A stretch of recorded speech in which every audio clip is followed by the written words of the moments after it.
Okay, so I'm going to be reading David Brings Back the Ark. Again, David gathered all the choice men of Israel, 30,000. And David arose and went with all the people who were with him from Baal Judah to bring up there the ark of God, whose name is called by the name the Lord of hosts, who dwells between the cherubim.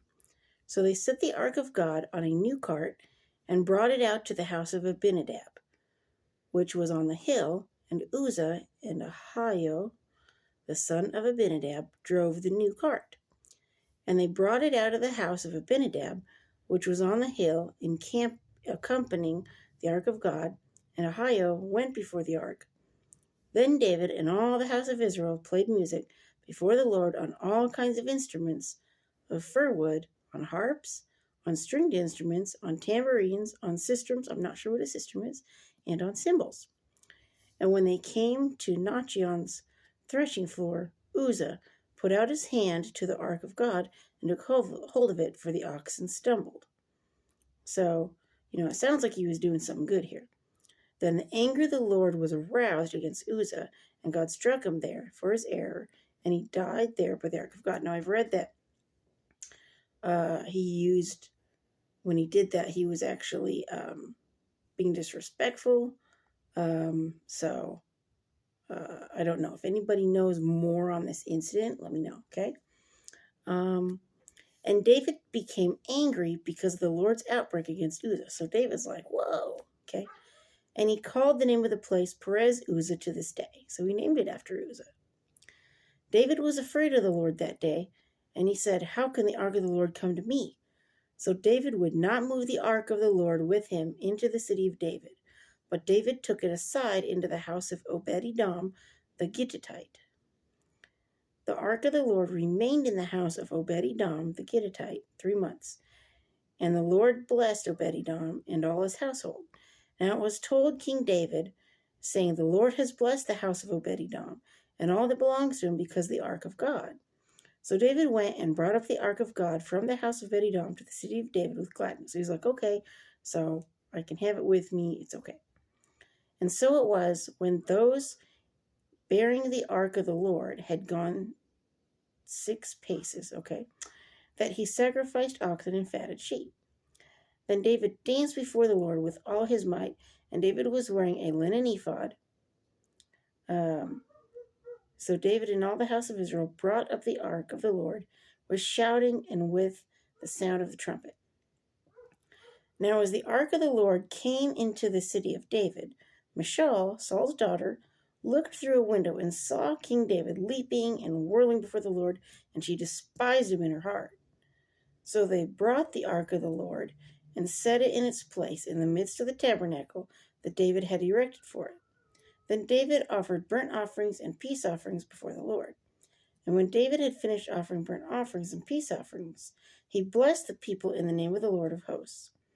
Then he distributed among all the people, among the whole multitude of Israel, both the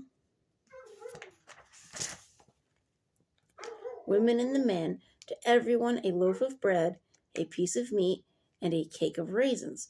So all the people departed, everyone to his house. Then David returned to bless his household, and Michal, the daughter of Saul, came out to meet David and said, how glorious was the king of Israel today, uncovering himself today in the eyes of maids of his servants, as one of the base fellows shameless uncovers himself. Now, in some versions, it'll say he danced naked. So I guess an ephod was maybe his undergarment. Maybe that was, let's see here.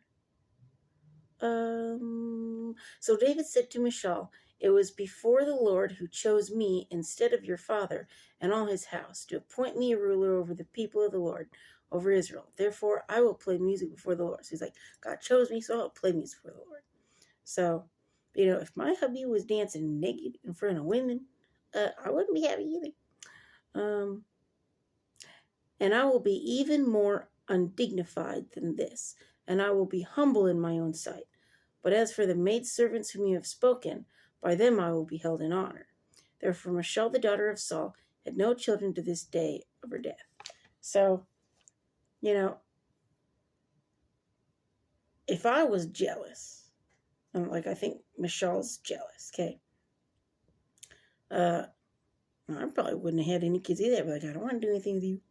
So that's just a woman's perspective, you know. But if anybody knows any other perspective on this, let me know. Because sometimes what we think the situation is, it might be a little bit different. Kind of like in the story of Ruth, whenever she uncovered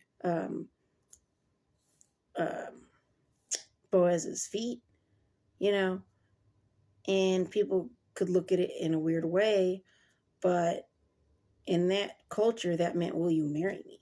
You know, will you take care of me? So, you know, so it wasn't necessarily what we think. Like, even in the New Testament, and we'll get there, but it says, greet each other with a holy kiss.